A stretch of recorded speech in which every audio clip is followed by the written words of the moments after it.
कदर बिगड़ चुके हैं कि hate speech, mob lynching, bulldozer द्वारा घरों को गिराने की घटनाएं। मुझसे पूछा जा रहा है कि 500 साल पहले तुम्हारी मस्जिद थी नहीं थी। वालेकुम वरहमतुल्लाहि वबरकातुहू। कैसे नाज़रीन, उम्मीद है कि आप सब अच्छे होंगे, खैरियत के साथ होंगे। आज की ये जो वीडियो है माशाल्लाह बहुत ही लाजवाब है, बहुत ही उम्दा है। इकरा हसन ने आज संसद में ऐसा स्पीच दिया है हिंदुस्तान के मुसलमानों के हवाले से, और तमाम तर उन दलित जो बिछड़े हुए लोग हैं, जो अपने मतलब बिरादरी में सबसे छोटे हैं, उनके लिए एक अच्छा पैगाम इकरा हसन ने संसद में रखा है। और क्या कुछ कहा है इकरा हसन ने, तो यकीनन बहुत ज्यादा बातें न करके आइए थोड़ी सी उनकी क्लिप सुनते हैं, उसके बाद कुछ बात करते हैं। इनसे पहले ज़ियाउद्दीन बर्क साहब ने भी बहुत अच्छा पैगाम देते हुए जो संसद में कहा था, और साथ ही साथ असदुद्दीन ओवैसी, और संसद में इस वक्त पूरे मुसलमान जितने हैं सबने संभल का एक पैगाम लोगों तक, संभल के हवाले से आवाज उठाई, और तमाम तर लोगों ने संभल के हवाले से बहुत सारी बातें कही है। लेकिन इकरा हसन ने क्या कुछ कहा है, आइए वो वीडियो देखते हैं, फिर उसके बाद असदुद्दीन ओवैसी साहब का वीडियो देखते हैं।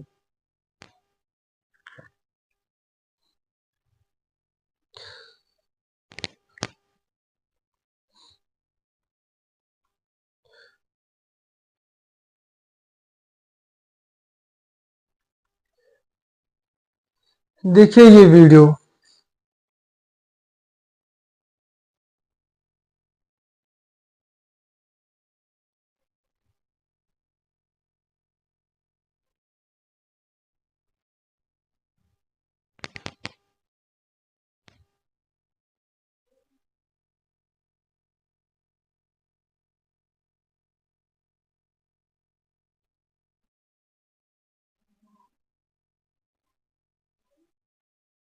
हूँ एक युवा सांसद के तौर पर मैं अपनी उम्मीदों को संविधान के साथ जोड़कर खास तौर पर यह बताना चाहती हूँ कि आज हमारे देश में पिछड़े, दलित, अल्पसंख्यक समुदाय को किस तरह अपने संवैधानिक अधिकारों और आज़ादियों की हिफाजत के लिए हर रोज मुश्किलों का सामना करना पड़ रहा है। Doctor B.R. अम्बेडकर के कथन से अपनी बात रखना चाहती हूँ। उन्होंने कहा था, मुझे अपने भारतवर्ष पर फक्र है कि जिसके पास ऐसा संविधान है जो लोकतंत्र, समाजवाद और सेक्युलरिज्म को संजोता है। लेकिन आज ऐसा लगता है जैसे संविधान की किताब तो है, पर इसे चलाने वालों का ईमान गुम हो गया है। आज हिंदुस्तान में हर वर्ग को किसी न किसी चुनौती का सामना करना पड़ रहा है, मगर अल्पसंख्यक, खास तौर पर मुसलमानों पर जो कहर टूटा है वो किसी से छुपा नहीं है। ये लोग सिर्फ अपने मजहबी पहचान की वजह से निशाने पर हैं। संविधान का अनुच्छेद 15 कहता है कि किसी भी नागरिक के साथ धर्म, जाति या किसी और वजह से भेदभाव नहीं होना चाहिए, लेकिन हकीकत इसके उलट है। हालात इस कदर बिगड़ चुके हैं कि hate speech, mob lynching, bulldozer द्वारा घरों को गिराने की घटनाएं आम हो गई हैं। खास तौर पर उत्तर प्रदेश में, जहां ऐसा लगता है जैसे कानून के नाम पर जंगल राज चल रहा हो। संभल में जो हुआ वो सबके सामने है। पुलिस के संरक्षण में निर्दोष लोगों की हत्या की गई और सरकार ने चुप्पी साध ली। अल्पसंख्यकों पर हिंसा बढ़ती जा रही है, मगर सत्ता में बैठे लोग या तो आंखें मूंदे हुए हैं या फिर इन घटनाओं को बढ़ावा दे रहे हैं। हद तो तब हो जाती है जब न्यायपालिका की बात भी अनसुनी कर दी जाती है। सुप्रीम कोर्ट ने मॉब लिंचिंग पर 11 सूत्रीय निर्देश जारी किए थे। इसमें साफ कहा गया था कि राज्य सरकारें और पुलिस इस तरह की घटनाओं को रोकने और दोषियों पर सख्त कार्रवाई करने के लिए जिम्मेदार है, लेकिन आज भी इन निर्देशों पर अमल नहीं हो रहा है। हाल ये है कि मॉब लिंचिंग को रोकने की बजाय सत्ता में बैठे लोग आग में घी डालने का काम कर रहे हैं। उनकी जुबान से ऐसी बातें निकलती हैं जो नफरत को और बढ़ावा देती है। ये अशांति अब सुना आपने क्या कुछ कहा इकरा हसन ने संसद में। यकीनन अगर मुसलमान संसद अगर होंगे, हमारी आवाज अगर संसद में होगी, अगर हर मैदान में यकीनन अगर हमारी आवाज होगी, तो वो जरूर से जरूर उठेगी। मुसलमान आज बोझ बनता जा रहा है। क्यों जानते हैं?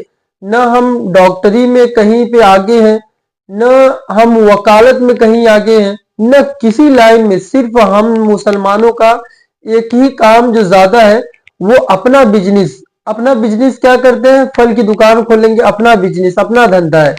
ये अपना धंधा नहीं है मेरे भाई, कुछ अपने वक्त के साथ साथ चलना भी पड़ता है।